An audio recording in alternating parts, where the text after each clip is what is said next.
The awakening signal. The transmission came from nowhere. Admiral Zara Thorne stood frozen in the command center of Federation Station Alpha, staring at the holographic display that showed readings her experienced mind refused to accept. For 37 years, she had served the Galactic Federation with distinction, rising through the ranks by following one simple rule: trust the technology, trust the data, trust the system. But the data streaming across her screens made no sense at all. The signal originated from the void sector, a region of space that had been empty for over 50,000 years. Not just empty of life, but empty of everything. No planets, no asteroids, no cosmic dust.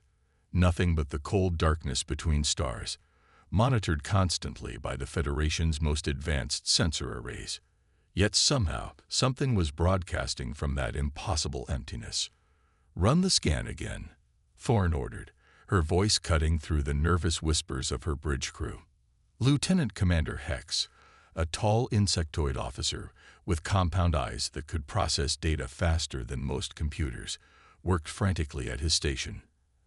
"Admiral, I've run the scan 17 times. The results are consistent.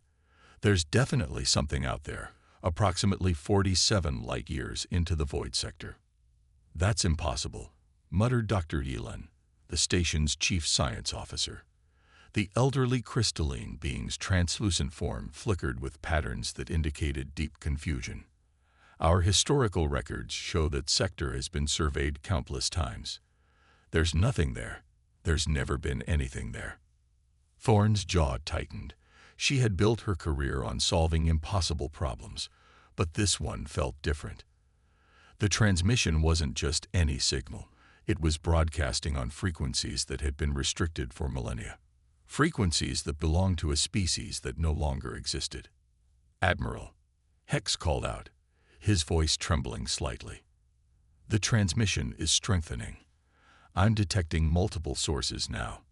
And Admiral, they're moving." The bridge fell silent except for the soft hum of life support systems. Moving objects in the void sector defied everything they knew about that region of space. Thorne stepped closer to the main display, watching as dozens of new contacts appeared on the screen, each one bigger than a Federation battleship. "Magnify the signal," she ordered. The speakers crackled with static. Then slowly, impossibly, a voice emerged. It spoke in perfect Federation standard, clear and calm despite traveling across impossible distances. "This is Captain Marcus Chen of the Earth vessel Eternal Wanderer, broadcasting to all Federation forces in the sector. We are requesting permission to approach Federation space for diplomatic contact. Please respond on standard frequencies." The bridge erupted in chaos. Officers turned to each other with expressions of shock and disbelief. Someone dropped a data pad, the sound echoing in the sudden silence that followed. Dr. Helan's crystalline form went completely dark, a sign of extreme distress among her species. "Earth," whispered Navigation Officer Chris, a young amphibious being who had only recently graduated from the Federation Academy. "But Earth was destroyed 50,000 years ago. Everyone knows that." Admiral Thorne felt her blood turn cold. Earth hadn't been destroyed. According to the classified files she'd been allowed to read as a senior admiral, Earth had simply vanished. One day, the human homeworld and all its colonies had gone silent. No distress calls, no final messages, no trace of what had happened. The Federation had sent investigation fleets, but they had found nothing. Empty space where thriving human worlds had once existed. "Sir," Hex reported, his voice barely above a whisper, "I'm reading massive energy signatures. These ships, they're unlike anything in our databases. The power output alone exceeds our most advanced dreadnoughts by a factor of 10. Thorne forced herself to remain calm. "Open a channel. Standard diplomatic protocols." The communication array hummed to life, and Thorne stepped forward. "This is Admiral Zara Thorne of Federation Station Alpha.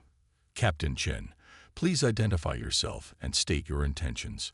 Our records indicate that Earth has been inactive for approximately 50,000 standard years." There was a pause, Then the voice returned, carrying a tone that seemed almost amused. Admiral Thorne, we appreciate your directness.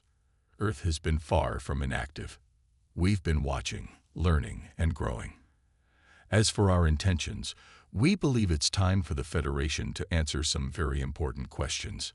Questions about what? About the species that have gone silent over the past 50 millennia.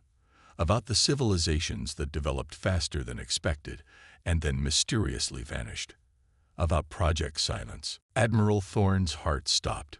Project Silence was classified at the highest levels, known only to the Federation's inner circle.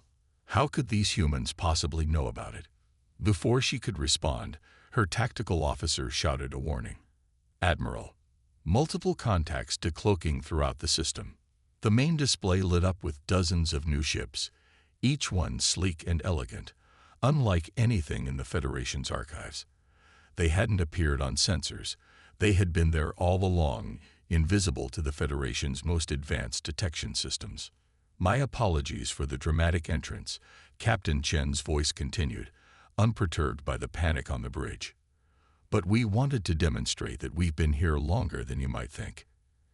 In fact, we've been observing Federation activities for quite some time. Dr. Uhilan's form flickered back to life, patterns of fear dancing across her crystalline surface. Admiral, if they've been watching us without detection, they know about our classified operations. They know about everything. Thorne felt the weight of command pressing down on her shoulders. This was beyond her authority, beyond her training. She needed to contact the High Council immediately, but first she had to understand what they were dealing with. Captain Chen, she said carefully, I would like to arrange a formal first contact meeting. Perhaps you could send a delegation to the station. Actually, Admiral, I think a face-to-face meeting would be more appropriate. May I have permission to transport directly to your bridge? Transport. Thorne's science officer looked confused. We're not detecting any transporter signatures or matter displacement technology. Permission granted, Thorne said, though every instinct screamed at her to refuse. She had to know what they were dealing with. The air in the center of the bridge began to shimmer, and slowly, 3 figures materialized. Not the harsh flash of Federation transporter technology, but a gentle fade-in that seemed almost artistic in its execution. The first figure was clearly human, tall and confident, wearing a form-fitting uniform of deep blue with silver accents. His hair was dark, streaked with premature gray, and his eyes held a depth that suggested he had seen things beyond normal human experience. This had to be Captain Chen. The second figure was also human, a woman with auburn hair and intelligent green eyes. She wore a similar uniform with additional insignia that marked her as a senior scientist. The third was another human male, younger but carrying himself with the poise of a seasoned military officer. But there was something different about them. They moved with a fluid grace that seemed almost superhuman, and their eyes held a faint luminescence that definitely wasn't natural. Admiral Thorne, Captain Chen said, extending his hand in the ancient human gesture of greeting. Thank you for agreeing to meet with us.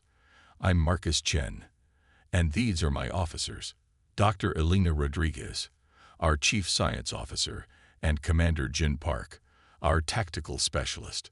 Thorne accepted the handshake, surprised by the firmness of his grip and the strange tingling sensation that seemed to pass between them. Captain Chen, I have to ask the obvious question. Where have you been for 50,000 years? Chen smiled, and for a moment, Thorne saw something ancient and sad in his expression. We've been surviving, Admiral. After the Federation's first attempt to eliminate us, we realized we needed to become something more than human if we were going to protect ourselves and others. Eliminate you. Captain, I think there's been some misunderstanding. The Federation has no record of any conflict with Earth. Dr. Rodriguez stepped forward, her enhanced eyes glowing slightly brighter. Admiral, may I? She gestured toward the main display, and without waiting for permission, data began streaming across the screen. But it wasn't coming from Federation systems. It was coming from her. The display showed classified Federation documents, military reports, and communication logs that Thorne had never seen before.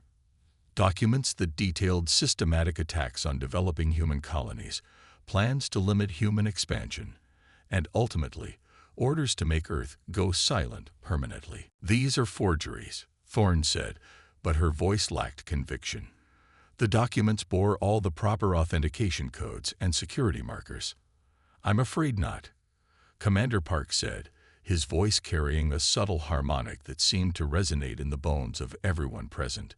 "We've spent 50,000 years gathering evidence, Admiral. We know about Project Silence.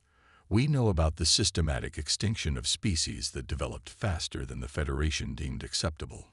We know about the cover-ups, the false histories, and the lies." Captain Chen walked to the main display, and somehow his presence seemed to command the attention of every person on the bridge. "Admiral, we didn't return to seek revenge.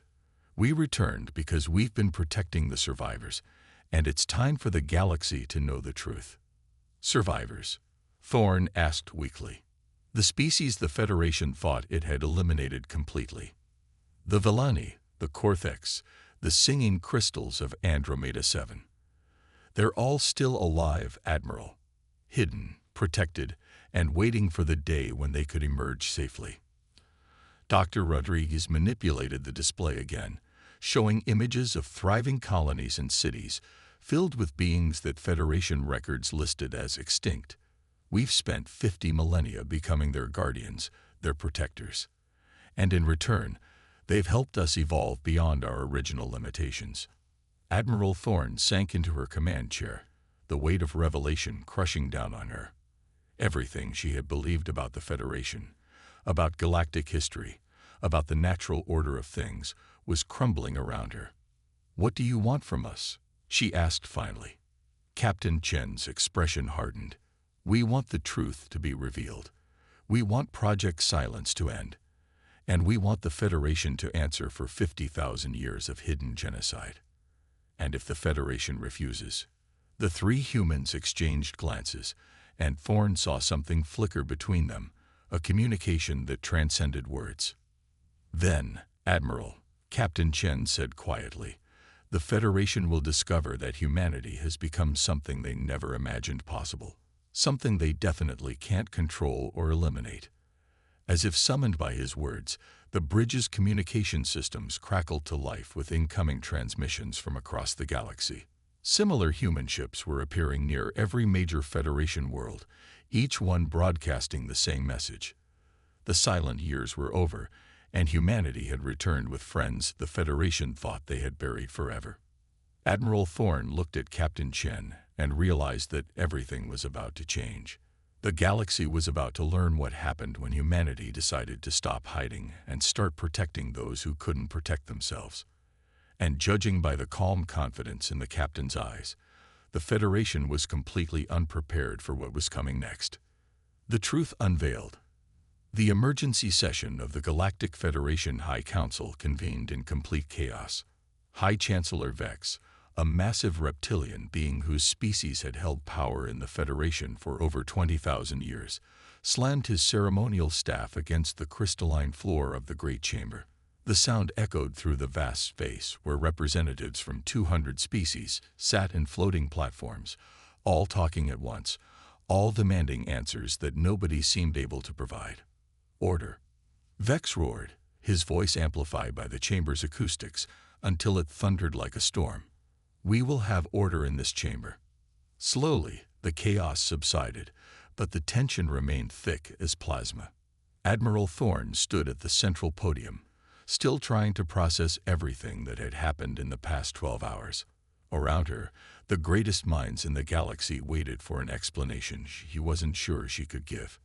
"Admiral," Chancellor Vex's voice carried a dangerous edge. "Explain to this council how a supposedly extinct species managed to appear in our space undetected, with technology that surpasses our own, carrying information that should not exist." Before Thorne could answer, the air in the center of the chamber began to shimmer. The council's security systems screamed warnings, but no weapons fired, no barriers activated. Captain Chen, Dr. Rodriguez and Commander Park materialized as smoothly as if they had been invited. "Perhaps," Captain Chen said, his voice carrying easily through the vast chamber without amplification, "I should explain that myself." The council erupted again. Security guards raised weapons that suddenly refused to function. Diplomatic protocols were forgotten as representatives shouted in languages from across the galaxy. But through it all, the three humans stood calmly in the center of the storm, waiting. The council erupted again. Security guards raised weapons that suddenly refused to function. Diplomatic protocols were forgotten as representatives shouted in languages from across the galaxy. But through it all, the three humans stood calmly in the center of the storm, waiting. Chancellor Vex raised his staff again, but this time, Commander Park simply looked at him. The massive reptilian froze mid-motion, his eyes wide with shock. Around the chamber, other council members found themselves unable to speak or move, held gently but firmly in place by a force they couldn't understand. "We're not here to harm anyone," Dr. Rodriguez said, her enhanced voice reaching every corner of the chamber. "But we are here to be heard, and you will listen." Captain Chen stepped forward, and holographic displays materialized around the chamber, showing images and data that made several council members gasp in recognition and terror. 50,000 years ago, Chen began, humanity was a young species, eager to explore the galaxy and make friends among the stars. We built colonies, established trade routes, and began to develop technologies that impressed even the older races. We thought we were becoming part of a great galactic community. The displays showed images of early human colonies, thriving worlds full of hope and possibility. Then the images changed, showing those same worlds under attack by unmarked ships. But some members of this council decided that humanity was developing too quickly, that we posed a threat to the established order, that we needed to be managed. Chancellor Vex found his voice again, though it trembled with barely controlled rage. "These are fabrications, lies designed to undermine the Federation's authority." Captain Chen smiled sadly. "Chancellor, you signed the orders yourself." The display zoomed in on a document bearing the Chancellor's personal seal and biometric signature. It was an authorization for Operation Silent Night, detailing plans to systematically destroy human colonies while making it appear that the attacks came from hostile alien raiders. "That document is classified at the highest levels," Vex snarled. "How did you?" "Because we were there," Commander Park interrupted, his youthful appearance belied by eyes that held millennia of pain. "I was a child on Haven Colony when your ships attacked. I watched my parents die, while your soldiers wore the insignia of the Cortex Raiders, a species you had already eliminated 20 years earlier." The chamber fell silent as the weight of his words sank in. Dr. Rodriguez stepped forward, her scientific demeanor replaced by something far more personal. "The Federation didn't just attack us," she said. "You studied us. You captured our people, experimented on us, tried to understand what made humanity so adaptable.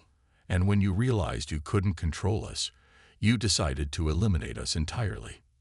New images filled the displays. Secret laboratories, human subjects in experimental chambers, children being subjected to procedures that violated every civilized standard in the galaxy. "But you made one critical error," Captain Chen continued. "You underestimated human adaptability. The experiments you performed on us didn't kill us. They changed us, made us stronger, faster, more resilient, and most importantly, they gave us the ability to survive in environments where normal humans couldn't." Admiral Thorne found her voice. "Captain, are you saying that the Federation's own experiments created what you've become?" "In part," Dr. Rodriguez replied. "But we didn't stop there. When we realized what the Federation was capable of, we knew we had to become something more. We sought out the survivors of other species the Federation had eliminated. We learned from them, merged with their technologies, incorporated their biological advantages." The displays now showed the hidden worlds that humanity had discovered, thriving colonies of species that Federation records listed as extinct. beings of crystalline light, energy-based entities, creatures that existed partially outside normal space-time. The Villani taught us how to bend space, Commander Park explained. The singing crystals showed us how to communicate across vast distances without technology. The shadow dancers of Epsilon taught us how to exist between dimensions. Every species the Federation thought it had destroyed contributed to what we became. And what did you become? Chancellor Vex asked, though his voice suggested he wasn't sure he wanted to know the answer. Captain Chen's eyes began to glow with that strange inner light, and suddenly every person in the chamber could feel his presence in their minds. Not invasive, not threatening, but undeniably there. We became guardians, he said simply. Protectors of those who couldn't protect themselves. We spent 50,000 years finding every survivor, every hidden colony, every refugee from Federation persecution. We gave them sanctuary, helped them rebuild, and prepared for the day when we could return to set things right. This is all very dramatic, sneered Counselor Drex, a being whose species had joined the Federation only 5,000 years ago. But what proof do we have that any of this is true? These could all be fabrications designed to destabilize the Federation's authority. Dr. Rodriguez smiled, and suddenly the chamber's walls became transparent. Outside, floating in space around the council station, hundreds of ships became visible. But these weren't human vessels. They were ships from dozens of different species, each one representing a civilization the Federation had believed extinct.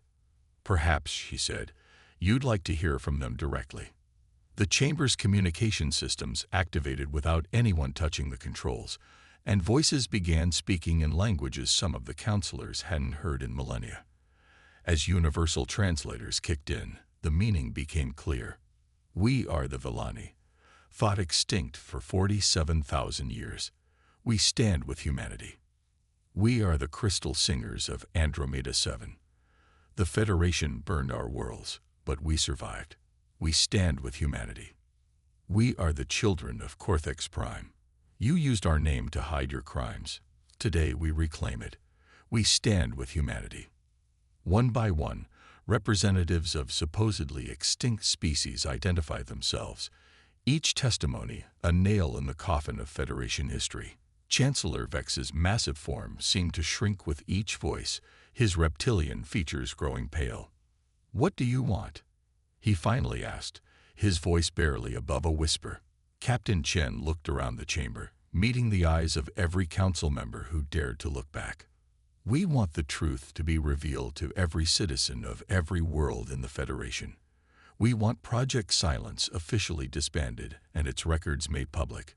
We want reparations for the species you tried to eliminate. And we want a new galactic order, one based on cooperation rather than control. And if we refuse? Admiral Thorne asked, though she already suspected the answer. Commander Park's expression hardened. Then you'll discover what 50,000 years of hidden preparation has accomplished. Every species we've protected has contributed something to our collective strength. We can disable your technology, bypass your defenses, and appear anywhere in the galaxy without warning. But more importantly, we represent something the Federation has never faced before: unity among the oppressed. You're threatening to destroy the Federation, Chancellor Vex stated. No, Captain Chen corrected. We're offering to save it.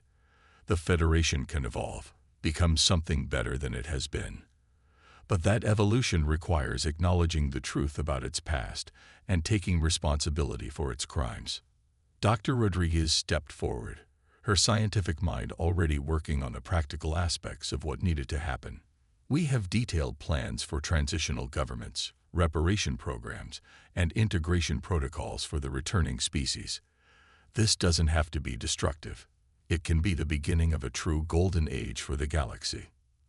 The chamber fell silent as the weight of decision settled on every council member present.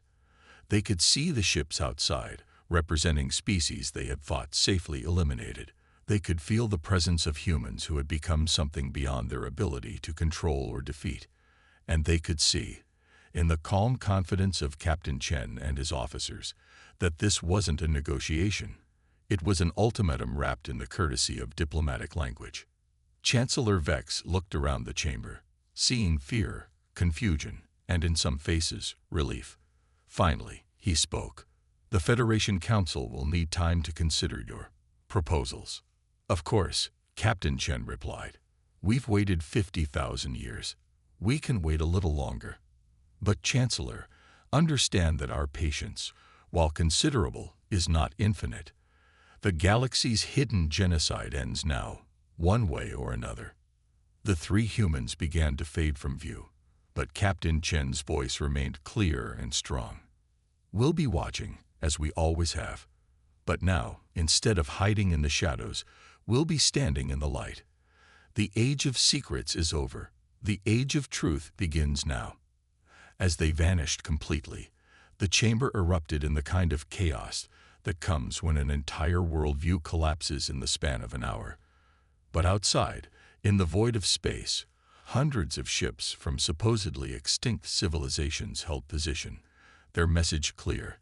The galaxy's forgotten children had returned, and they weren't going to be silenced again. Admiral Thorne remained at her podium, watching Chancellor Vex struggle with the impossible choice between acknowledging crimes that could destroy the Federation's authority or facing an enemy that couldn't be defeated through traditional means. She realized that regardless of what the Council decided, nothing would ever be the same again. Humanity had returned, but they hadn't returned alone. They had brought friends, allies, and 50,000 years of righteous anger. The galaxy was about to learn what happened when humanity decided to stop hiding and start protecting those who needed protection.